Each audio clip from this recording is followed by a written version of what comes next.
Hello friends, welcome to my class. दोस्तों मैं शुभम पांडे और आज हमारा ये मोल कॉन्सेप्ट का 6वां लेक्चर है और ये आखिरी लेक्चर है। यहाँ पे हम 14 से 15 क्वेश्चंस को देखेंगे। तो दोस्तों वीडियो को आखिरी तक जरूर देखना और वीडियो को ज़्यादा से ज़्यादा दोस्तों तक शेयर जरूर करना। अगर आप हमारे चैनल पर नए हो तो चैनल को सब्सक्राइब भी कर लेना, बेल आइकन को दबा लेना ताकि जब भी हम नया वीडियो अपलोड करें तो आपको नोटिफिकेशन जरूर मिले। दोस्तों हमारा ये नीट का क्रैश कोर्स है जिसमें कि आपको 33 सालों के नीट के क्वेश्चंस कराए जाएंगे, उसके पैटर्न्स कराए जाएंगे और आपको इंपॉर्टेंट्स नोट्स प्रोवाइड किए जाएंगे। तो चैनल के साथ आप जुड़े रहो और ज़्यादा से ज़्यादा दोस्तों तक शेयर करो। तो चलो दोस्तों शुरू करते हैं। हमारा जो नेक्स्ट क्वेश्चन है, the amount of zinc required to produce 224 ml of H2 at STP on treatment with dilute H2SO4 will be. कह रहा है कि कितना जिंक की ज़रूरत पड़ेगी 224 ml H2 को रिलीज कराने में, ठीक है, एट STP जिसका हम ट्रीटमेंट करा रहे हैं H2SO4 से। मतलब हम जिंक कितने जिंक की ज़रूरत पड़ेगी जब हम H2SO4 से रिएक्शन कराएंगे और हमें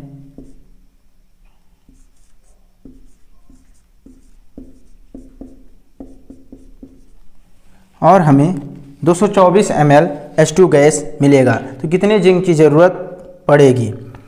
तो चलो दोस्तों देखते हैं। जिंक का जो मॉलिक्यूलर वेट होता है वो 65 होता है, H2SO4 98, ठीक।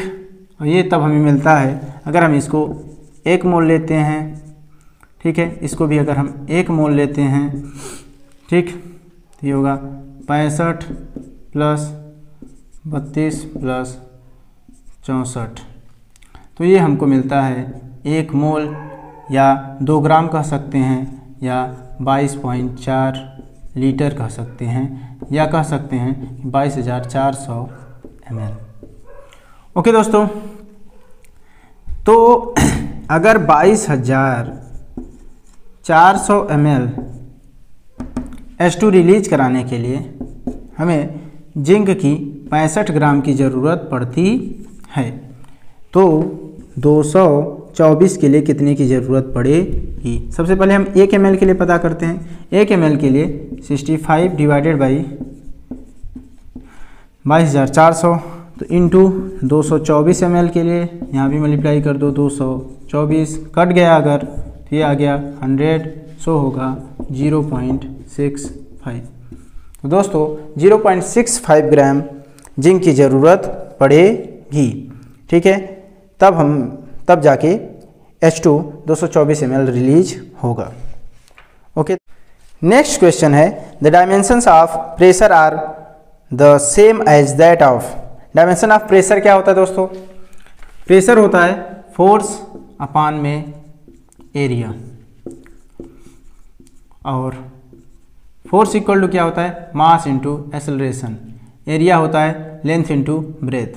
तो एरिया का जो डायमेंशन होगा वो L² हो जाएगा, मास इसलिए m, एक्सेलरेशन जो होता है वो होता है LT के पावर -2 और डिवाइडेड बाई L², सो आ जाएगा हमारा ML के पावर -1 और T के पावर -2, क्योंकि ये L² जाएगा तो L के पावर -2 हो जाएगा और +1 पहले से ही था तो इसलिए L के पावर -1 T के पावर -2।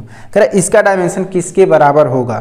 तो कह रहा है फोर्स पर यूनिट वॉल्यूम तो नहीं होने वाला है क्योंकि फोर्स पर यूनिट एरिया था, फोर्स पर यूनिट वॉल्यूम के बराबर नहीं होने वाला है। प्रेशर का dimension force per unit volume के बराबर नहीं होगा। एनर्जी पर यूनिट वॉल्यूम, दोस्तों एनर्जी का जो डायमेंशन होता है वो होता है, यहाँ कह रहा है एनर्जी पर यूनिट वॉल्यूम। अगर एनर्जी की हम बात करते हैं तो होता है फोर्स इंटू डिस्प्लेसमेंट,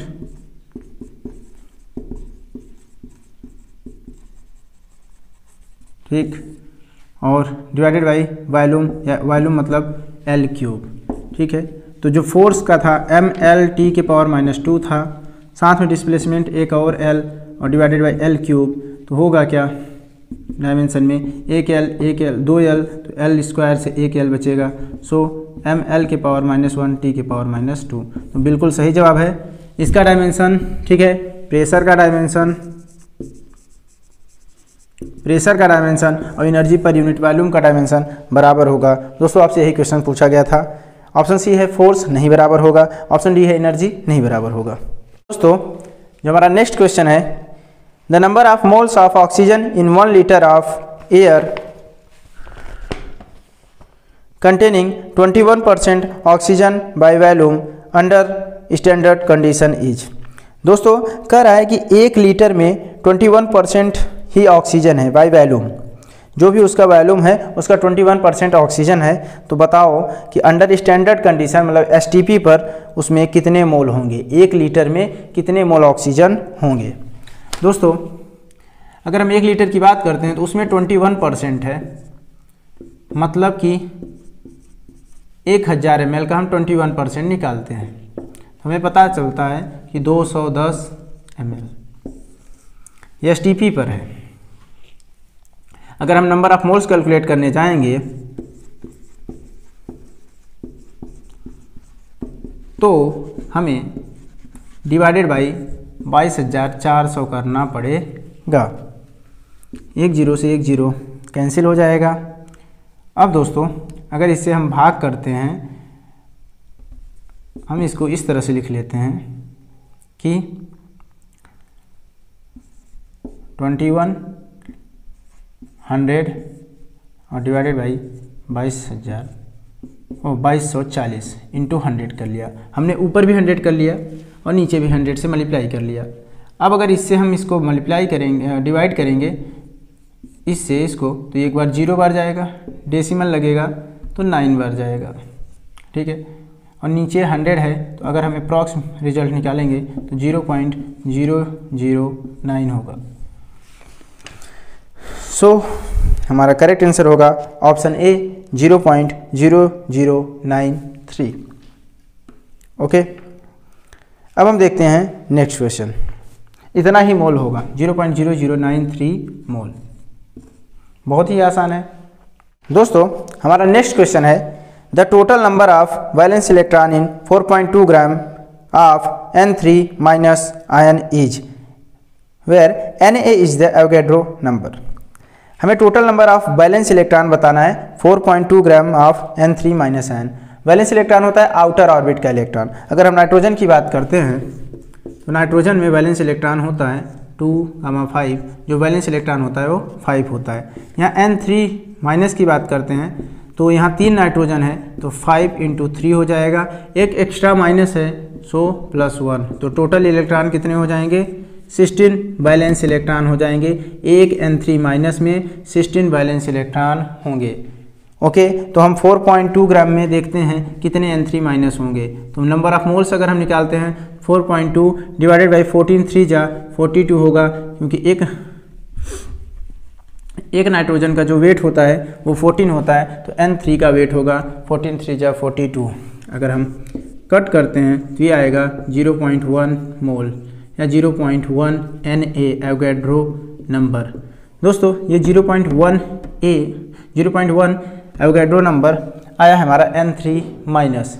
इसमें वैलेंस इलेक्ट्रॉन की बात करेगा तो 16 × 0.1 Na होगा, सो हमारा जो आंसर होगा 1.6 Na हो जाएगा। तो करेक्ट आंसर है E। A 5 molar solution of H2SO4 is diluted from 1 liter to a volume of 100। Next question है हमारा, a 5 molar solution of H2SO4 is diluted from 1 liter to a volume of 10 liter। The normality of the solution will be। तो दोस्तों यहाँ पर 5 molar solution है H2SO4 का, उसे हम डाइल्यूट कर रहे हैं 1 लीटर से 10 लीटर कर दे रहे हैं। तो हमें नॉर्मेलिटी बताना है, सोल्यूशन की नॉर्मेलिटी क्या होगी। दोस्तों हम सभी जानते हैं कि H2SO4 एक डाई बेसिक एसिड है, ठीक है, एक डाई बेसिक एसिड है। सो इसकी जो नॉर्मेलिटी होगी वो होगी 2 टाइम्स मोलरिटी। ओके, तो नॉर्मेलिटी हो जाएगी 2 × मोलरिटी है 5, सो इसकी नॉर्मेलिटी हो जाएगी 10। दोस्तों अभी गिवन दे रखा है कि 10 नॉर्मल है, 1 लीटर है। अब इसको हम कर रहे हैं, नॉर्मेलिटी तो हमको नहीं पता है कि नॉर्मेलिटी पता करनी है, इसको हम 10 लीटर तक डाइल्यूट कर दे रहे हैं।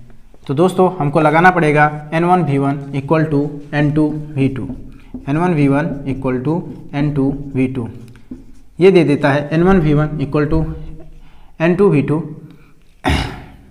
ठीक है, इक्विवेलेंट इक्वल टू इक्विवेलेंट, ठीक है।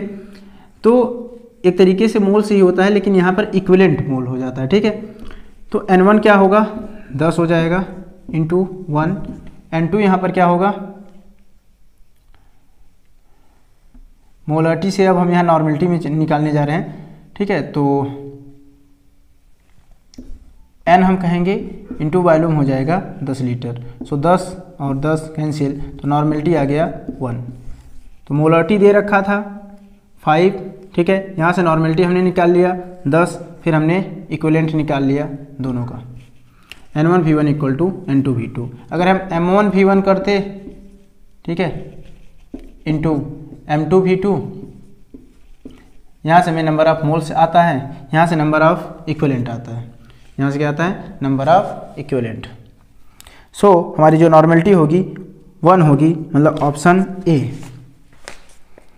नेक्स्ट क्वेश्चन है, the number of gram molecules of oxygen in 6.02 into 10 के पावर 24 CO मॉलिक्यूल्स इज। दोस्तों हमसे ग्राम मॉलिक्यूल्स पूछ रहा है, ग्राम मॉलिक्यूल्स ऑफ अगर ऑक्सीजन पूछ रहा है, एक तरीके से पूछ रहा है number of moles of oxygen, ठीक है, ऑक्सीजन का कितना नंबर ऑफ मोल्स होगा, ठीक है, O2 का, O2 मॉलिक्यूल्स का नंबर ऑफ मोल्स बताओ, ठीक है। जब भी ग्राम मॉलिक्यूल्स, ग्राम एटम्स, ग्राम आयंस कहे तो ये एक तरीके से नंबर ऑफ मोल्स पूछ रहा है, ठीक है। किसमें पूछ रहा है, 6.02 इंटू 10 के पावर 24, 6.02 इंटू 10 के पावर 24 CO के मॉलिक्यूल्स में नंबर ऑफ मोल्स O2 हमें बताना है। दोस्तों हम सभी जानते हैं कि इसमें एक एटम में एक ऑक्सीजन का एटम है, इसके एक मॉलिक्यूल में एक ऑक्सीजन का एटम है। तो पहले तो हम नंबर ऑफ मोल्स पता कर लेते हैं, 6.02 इंटू 10 के पावर 24 में कितने CO, ठीक है, CO के मोल्स हैं। तो हमें डिवाइड करना पड़ेगा 6.02 इंटू 10 के पावर 23 से, ये कैंसिल हुआ, सो आया 10, मतलब कि 10 मोल CO है, CO के मॉलिक्यूल्स हैं, 10 मोल CO के मॉलिक्यूल्स हैं, सो 10 मोल ऑक्सीजन के एटम होंगे, क्योंकि एक CO के मॉलिक्यूल में एक ऑक्सीजन का एटम है, सो यहाँ 10 मोल ऑक्सीजन के एटम, सो 5 मोल O2 होगा, 5 मोल O2 होगा, क्योंकि 2 मोल जब एटम मिलेंगे तब जाके 1 मोल O2 बनेगा, so 5 mole O2। So correct answer होगा option B, 5 gram molecule. 5 gram molecule या 5 मोल मॉलिक्यूल एक ही बात है। Boron has 2 stable isotopes, boron के 2 स्टेबल आइसोटोप्स हैं, एक बोरान जिनका मास 10 है वो 19% है, एंड एक बोरान है जिसका मास 11 है वो 81% है। कह रहे calculate average atomic weight of boron in the periodic table. हमें एवरेज पता करना है। दोस्तों जब एवरेज पता करना होता है तो जो भी मास है और जो भी उसका परसेंटेज है दोनों को मल्टीप्लाई करो, तो मास 10 है और इनका परसेंटेज है 19, प्लस जो दूसरा बोरान का आइसोटोप है उसका मास 11 है और उसका जो परसेंटेज दे रखा है वो 81 दे रखा है, डिवाइडेड बाई टोटल परसेंटेज करो, ठीक है। तो टोटल परसेंट क्या होगा 100 में, तो 19 इंटू 10 सो होगा 190 प्लस 11 1 जा 11, 11 8 जा 88 और 1 89 डिवाइडेड बाई 100, 1 9 9 18 1 9 9 18 1 8 1 9 और 10, सो 10.81। सो हमारा करेक्ट आंसर होगा ऑप्शन ए 10.8। तो हम देखते हैं दोस्तों नेक्स्ट क्वेश्चन। दोस्तों हम थोड़ी सी स्पीड फास्ट कर दिए हैं क्योंकि बहुत ज़्यादा लेंदी हो जा रहा था, 5-6 लेक्चर हो चुके हैं, ये 6वां लेक्चर है। तो जल्दी से जल्द ख़त्म हो जाए ताकि हम स्ट्रक्चर ऑफ एटम को शुरू कर पाएँ। और अब जब हमारा नेक्स्ट वीडियो आएगा वो स्ट्रक्चर ऑफ एटम का आएगा। तो देखते हैं नेक्स्ट क्वेश्चन है, the molecular weight of O2 and SO2 are 32 and 64। जो मॉलिक्यूलर वेट है O2 का वो 32 है और SO4 का 64 है। ये नॉर्मल बात है क्योंकि 2 ऑक्सीजन तो 16 2 जा 32 एंड सल्फर 32 वेट होता है और उसमें 2 ऑक्सीजन है तो 32 प्लस 32 64। कह रहा है कि एट 15 डिग्री सेल्सियस, हमने 15 डिग्री सेल्सियस पर और 150 mmHg पर प्रेशर पर, ठीक है, 1 लीटर O2 लिया जिसमें कि n मॉलिक्यूल्स हैं। और the number of molecules in 2 litre of SO2 under the same condition of temperature and pressure will be. कह रहा है कि सेम कंडीशन पर, अगर हमने इसी सेम कंडीशन पर मतलब कि टेम्परेचर 15 डिग्री सेल्सियस रहे और जो प्रेशर है वो 150 mmHg रहे, तो अगर हम 2 लीटर SO2 लेते हैं तो कितने नंबर ऑफ मॉलिक्यूल्स होंगे। तो दोस्तों 1 लीटर O2 में जितना मॉलिक्यूल्स होगा तो 2 लीटर SO2 में उसका 2 टाइम्स होगा, क्योंकि हमने एवोगाड्रो लॉ में क्या हमने पढ़ा क्या था कि अगर कोई भी गैस है, ठीक है, कोई भी गैस है, उनका टेम्परेचर एंड प्रेशर अगर कांस्टेंट है, अगर उनका इक्वल वॉल्यूम हम लेते हैं तो उनमें नंबर ऑफ मॉलिक्यूल्स की संख्या बराबर होती है। तो यहाँ पर हम इक्वल ना लेके 2 टाइम्स लिए हैं तो यहाँ पे मॉलिक्यूल्स की संख्या भी 2 टाइम्स हो जाएगी। ये मैटर नहीं करता है कि हम कौन सी गैस लिए हैं, चाहे वो H2 गैस हो, चाहे वो O2 गैस हो, चाहे वो SO2 गैस हो, चाहे वो CH4 गैस है। मॉलिक्यूलर मास पर मैटर नहीं करता है, यहाँ मैटर करता है आइडेंटिकल कंडीशन एंड कितना हमने वॉल्यूम ज़्यादा लिया है। अगर हमने 1-1 लीटर बराबर वॉल्यूम लेंगे तो दोनों में नंबर ऑफ मॉलिक्यूल्स बराबर होंगे। अगर कंडीशन आइडेंटिकल होगा, अगर हम दुगुना लेंगे तो वहाँ पर नंबर ऑफ मॉलिक्यूल्स 2 टाइम्स हो जाएंगे। अगर हम 3 गुना लेंगे तो नंबर ऑफ मॉलिक्यूल्स 3 टाइम्स हो जाएंगे। सो हमारा करेक्ट आंसर होगा ऑप्शन C2N, ठीक है, क्योंकि हमने O2 लिया था 1 लीटर और SO2 लिया है 2 litre. So number of molecules होगा 2N। A metal oxide has the formula Z2O3। It can be reduced by hydrogen to give free metal and water 0.1596 gram of metal oxide require 6 milligram of hydrogen for complete reduction. दोस्तों metal oxide है Z2O3, okay, इसको reduce किया जा रहा है hydrogen के द्वारा तो हमें फ्री मेटल मिल रहा है और वाटर मिल रहा है। करें अगर हमने 0.1596 ग्राम मेटल ऑक्साइड, ठीक है, लिया तो हमें 6 मिलीग्राम हाइड्रोजन की ज़रूरत पड़ रही है। अगर हम 0.1596 ग्राम मेटल ऑक्साइड लिए तो हमें 6 मिलीग्राम हाइड्रोजन गैस की ज़रूरत पड़ रही है कंप्लीट रिडक्शन कराने के लिए। तो कह रहा है the atomic weight of the metals, हमें एटॉमिक वेट बताओ मेटल्स का।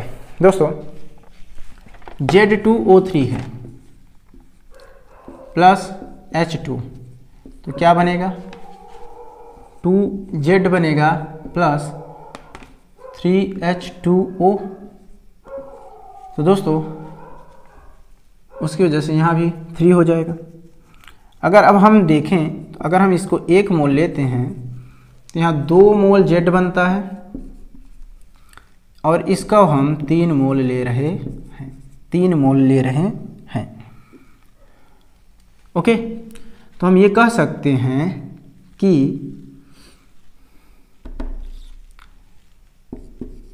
दो मोल Z पाने के लिए हमें 3 मोल H2 की ज़रूरत पड़ेगी। 2 मोल Z पाने के लिए हमें 3 मोल H2 की ज़रूरत पड़ेगी, ओके। सो 3 मोल H2 की ज़रूरत पड़ेगी। तो 1 मोल Z पाने के लिए हमें 3/2 मोल H2 की ज़रूरत पड़ेगी। 3/2 मोल H2 की वेट क्या होगा, H2 का जो वेट होता है वो क्या होता है, 2 होता है। तो 2 2 जा कट गया, 2 1 जा 2 कट गया, सो हमें मिला 3 ग्राम। मतलब हमें 3 ग्राम हाइड्रोजन की ज़रूरत पड़ेगी 1 मोल Z पाने के लिए, ओके। क्वेश्चन में दे रखा है दोस्तों कि 6 मिलीग्राम हाइड्रोजन के लिए जो हमें ज़रूरत पड़ रही है वो पड़ रही है 0.1596 ग्राम।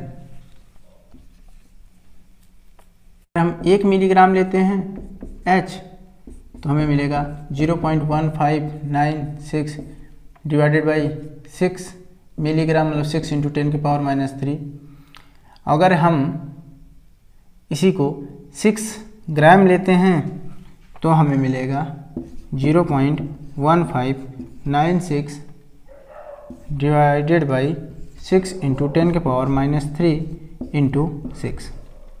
ओके दोस्तों, तो ये 6 कट जाएगा, 10⁻³ ऊपर जाएगा, सो हमें मिल जाएगा 159, ठीक है, 0.6 ग्राम, क्योंकि 10⁻³ ऊपर जाएगा तो 1000 हो जाएगा।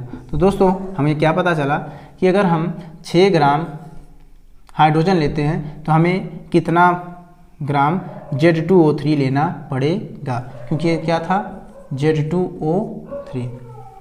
ओके, तो इस Z2O3 में दोस्तों 16 3 जा 48 ग्राम हमारा O3 भी है। क्या है, O3 भी है।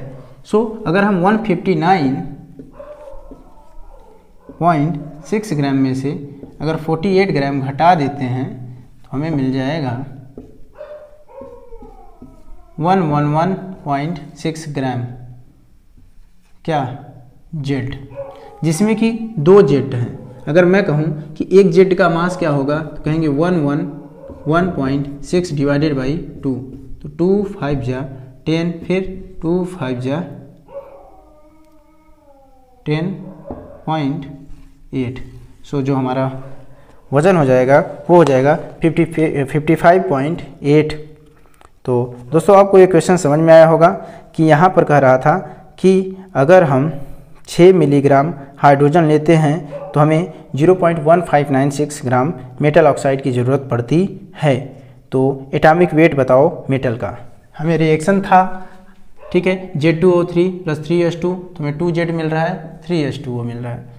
अगर हम 1 मोल Z2O3 लेते हैं तो हमें 3 मोल, ठीक है, मतलब कि 6 ग्राम हाइड्रोजन की ज़रूरत पड़ती है, क्योंकि 3 2 जा 6, एक H2 के लिए 3 2 जा 6। तो हमें पता चला कि 6 मिलीग्राम के लिए इतनी की ज़रूरत पड़ी, तो 1 मिलीग्राम के लिए 0.1596 डिवाइडेड बाई 6 × 10⁻³ ग्राम की ज़रूरत पड़ी, ठीक है, क्योंकि हम इसके किस में बदल लिए, मिलीग्राम को ग्राम में बदल लिए। तो अगर हमको 6 ग्राम अगर हम लेते हैं हाइड्रोजन, 6 ग्राम अगर हम हाइड्रोजन लेते हैं तो हमें कितनी की ज़रूरत पड़ेगी, तो हमें इंटू 6 करना पड़ गया। तो 6 से जब हम मल्टीप्लाई किए तो हमें पता चला कि हमें 159.6 ग्राम Z2O3 की ज़रूरत पड़ेगी। इस Z2O3 में 3 ऑक्सीजन के एटम हैं, मतलब 16 3 जा 48। अगर हम 159.6 में से 48 सब्ट्रैक्ट कर देते हैं तो हमें मिलता है 111.6 ग्राम, जिसमें कि 2 Z के एटम हैं, सो अगर हम डिवाइडेड बाई 2 कर देते हैं तो हमें 55.8 मिलता है, जिसमें कि जो कि 1 Z का एटम का भार होगा। देखते हैं अपना next question. Ratio of Cp and Cv of a gas X is 1.4. The number of atoms of the gas X present in 11.2 litre of it at NTP will be. दोस्तों Cp दे रखा है, स्पेसिफिक हीट दे रखा है at constant pressure and specific heat दे रखा है एट कांस्टेंट वॉल्यूम। किसी गैस X का 1.4 आ रहा है। दोस्तों 1.4 जो आता है रेशियो Cp/Cv का, वो डाई एटॉमिक गैस का होता है। कह रहा 11.2 लीटर है अगर NTP पर वो गैस, तो उसमें कितने एटम्स होंगे। पहले हम नंबर ऑफ मोल्स निकाल लेते हैं। 11.2 का जो नंबर ऑफ मोल्स होगा डिवाइडेड बाई 22.4 लीटर, तो कट होने के बाद मिलेगा हमें हाफ मोल, ठीक है, half mole diatomic gas. इस डाई एटॉमिक गैस में, ठीक है, एक डाई एटॉमिक में 2 एटम होंगे, सो 1/2 × 2, ठीक है, एटम। कट होने के बाद हमें पता चला कि इतना मोल एटम मिलेगा, 1 मोल एटम होगा, 1 मोल एटम होगा, क्योंकि हाफ मोल कोई गैस है, डाई एटॉमिक गैस है। सो करेक्ट आंसर होगा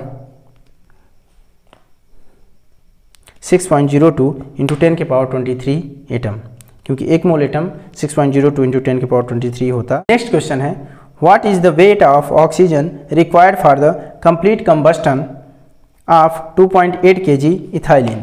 करा कितना वेट ऑक्सीजन की हमें ज़रूरत पड़ेगी 2.8 kg इथाइलिन को जलाने के लिए। तो दोस्तों इथाइलिन होता है C2H4 प्लस O2, तो हमें मिलेगा 2CO2 प्लस 2H2O। ओके, इसका जो वेट होगा 12 2 जा 24 प्लस 4 28 ग्राम अगर हम इसको लेते हैं तो 2 O2 और 3 O2 तो होगा 3 इंटू 32, मतलब कि 96 ग्राम हमें ऑक्सीजन की ज़रूरत पड़ती है। ओके, मतलब कि 28 ग्राम C2H4 को जलाने के लिए हमें 96 ग्राम O2 की ज़रूरत पड़ती है। तो 1 ग्राम के लिए कितनी ज़रूरत पड़ेगी 96 डिवाइडेड बाई 28, तो 2.8 kg के लिए कितनी ज़रूरत पड़ेगी, तो हम कहेंगे 96 डिवाइडेड बाई 28 इंटू 2.8। ओके, अगर हम कट करते हैं इसे तो 0.1 आ गया, मतलब कि 9.6 kg O2 की ज़रूरत पड़ेगी। कितनी की ज़रूरत पड़ेगी 9.6 kg। सो करेक्ट आंसर है ऑप्शन सी। नेक्स्ट क्वेश्चन है दोस्तों, the number of oxygen atom in 4.4 gram of CO2 is. दोस्तों हमें नंबर ऑफ ऑक्सीजन एटम बताना है 4.4 ग्राम ऑफ CO2 में। सबसे पहले हम नंबर ऑफ मोल्स निकालते हैं।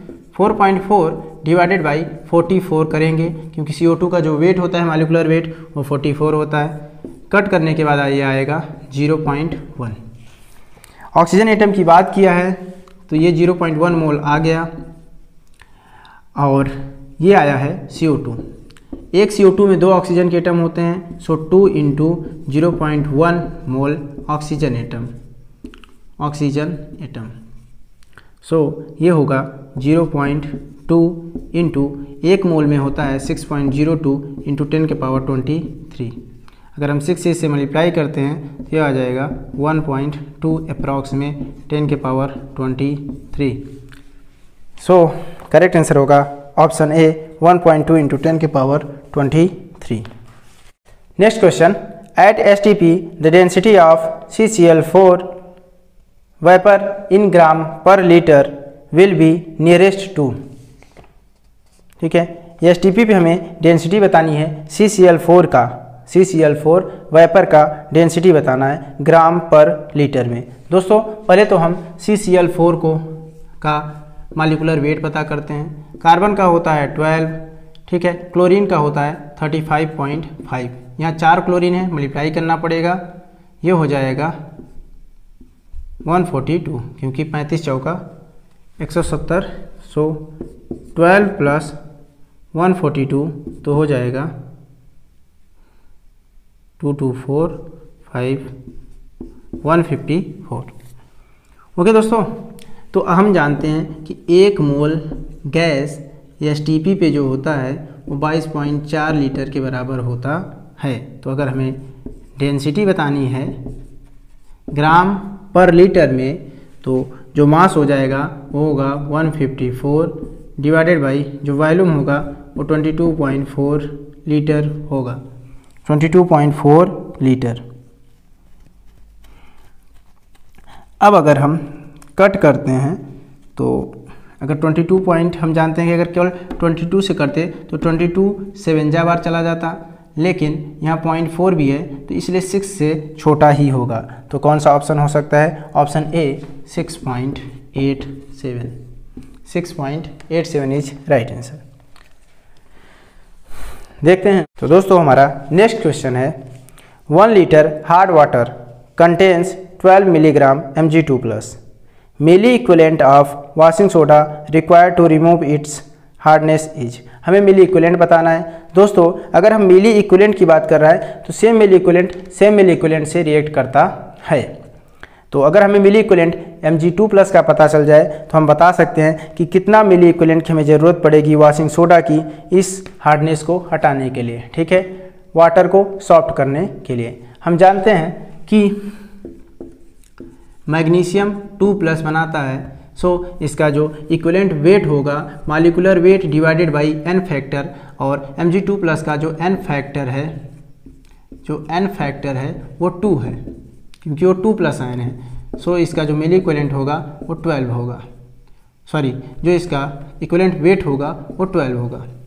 तो अगर हम इसका मिली इक्विवेलेंट कैलकुलेट करते हैं तो 12 मिलीग्राम डिवाइडेड बाई 12 ग्राम, तो दोस्तों ये होगा 12 कट गया तो ये हमें मिलेगा 1 मिली इक्विवेलेंट। सो करेक्ट आंसर होगा ऑप्शन ए, क्योंकि 1 मिली इक्विवेलेंट से ही क्रिया करता है, ठीक है। आपस में ये सेम मिली इक्विवेलेंट से ही क्रिया करते हैं। तो सो करेक्ट आंसर होगा ऑप्शन ए। देखते हैं नेक्स्ट क्वेश्चन है दोस्तों, 1 cc N2O eight NTP contains, ठीक है। 1 सेंटीमीटर क्यूब हमने लिया है N2O गैस NTP पे, कर रहा है कि कंटेंस, ऑप्शन ए है 1.8 डिवाइडेड बाई 224 इंटू 10⁻22 एटम्स। तो दोस्तों हम सभी जानते हैं कि 1 ml है, अगर हमें मोल्स निकालना होगा तो डिवाइडेड बाई 22,400 ml से डिवाइड करना पड़ेगा। तो ये हमें नंबर ऑफ मोल्स मिल गया। अब कर रहा है एटम्स की अगर बात कर रहा है, ठीक है, तो इतना मोल्स मिला, तो अगर नंबर ऑफ एटम्स कहेगा तो हम 6.02 इंटू 10⁻23 से मल्टीप्लाई करेंगे, और N2O है, एक N2O में 3 एटम होंगे, एक N2O मॉलिक्यूल में 2 नाइट्रोजन 1 ऑक्सीजन, सो 3 होंगे, तो हमें 3 से भी मल्टीप्लाई करना पड़ेगा। ओके, जब 3 से हम मल्टीप्लाई कर देंगे तो 6 3 जा हो जाएगा ये 18, तो होगा 6 3 जा 18, ओके, और ये 22,400 इंटू 10⁻23। तो दोस्तों अगर हम ये 2 जीरो ऊपर लेके चले जाते हैं, ठीक है, 2 जीरो ऊपर लेके चले जाते हैं तो 23 से ये हो जाएगा 10⁻21। अगर डेसिमल हम यहाँ से यहाँ लेके चले जाते हैं तो ये पावर 21 से एक बढ़ जाएगा 22 हो जाएगा। या ऐसे समझो, हमने 1 जीरो यहाँ से हटाया तो 1 डेसिमल यहाँ लगा लिया, 1 जीरो यहाँ से हटाया तो 1 डेसिमल यहाँ लगा लिया। 1 जीरो अगर हम ऊपर ले गए तो ये 10⁻23 से 10⁻22 हो गया। सो करेक्ट है ऑप्शन ए, राइट। अगर ऑप्शन बी की बात कर रहा है 6.02 into divided by 22,400 into 10⁻23 molecules, तो सही बात है। अगर हम ये 3 हटा देते हैं तो हमें मिलेगा 1 डिवाइडेड बाई 22,400, तो ये 6.1 ml की जगह पर हम यहाँ लिख दे रहे हैं 6.02 इंटू 10⁻23, बाकी तो कुछ बचा नहीं है। सो इतना मॉलिक्यूल्स होगा, तो सही जवाब है। ml यहाँ से हटा देते हैं तो 6.02 इंटू 10⁻23 डिवाइडेड बाई 22,400, ठीक है, मॉलिक्यूल्स, बिल्कुल सही जवाब। ऑप्शन सी की बात कर रहा है 1.32 डिवाइडेड बाई 22,224 इंटू 10⁻23 इलेक्ट्रॉन। तो दोस्तों एक N2O नाइट्रोजन में 7 इलेक्ट्रॉन, तो 2 नाइट्रोजन 7 + 7, ऑक्सीजन में होता है 8 इलेक्ट्रॉन, तो हो गए 8 7 15 7 22। तो दोस्तों हमसे कह रहा है इलेक्ट्रॉन की संख्या बताओ, तो ये मॉलिक्यूल्स था, एक मॉलिक्यूल्स में 22 इलेक्ट्रॉन, तो हम 22 से मल्टीप्लाई कर देते हैं। 22 से अगर हम इसको मल्टीप्लाई कर देंगे तो 22 छक्का होता है 132, तो 22 छक्का 132 और इंटू 10⁻23 और डिवाइडेड बाई होगा 22, तो इसको डबल जीरो को हमने लिख लिया 100, ये 100 को ऊपर ले गए तो ये हो गया 10⁻21। अब क्या करते हैं, डेसिमल यहाँ था, डेसिमल को हम यहाँ लेके जाएं तो पावर बढ़ जाएगा फिर से, 2 पावर बढ़ जाएगा 10 की पावर 23। समझ में आया होगा। तीनों ऑप्शन सही हैं। करेक्ट आंसर होगा option D, all of these. तो दोस्तों मिलते हैं नेक्स्ट वीडियो में, जहां पर हम स्ट्रक्चर ऑफ एटम को देखेंगे और हमारा बहुत जल्दी फिजिक्स का भी वीडियो आने वाला है, यूनिट्स एंड मेजरमेंट। सो दोस्तों चैनल से जुड़े रहो, ठीक है। चैनल को सब्सक्राइब कर लो अगर आप हमारे चैनल पर नए हो, और ज़्यादा से ज़्यादा दोस्तों तक वीडियो को शेयर करना ना भूलें और कमेंट करना बिल्कुल ना भूलें।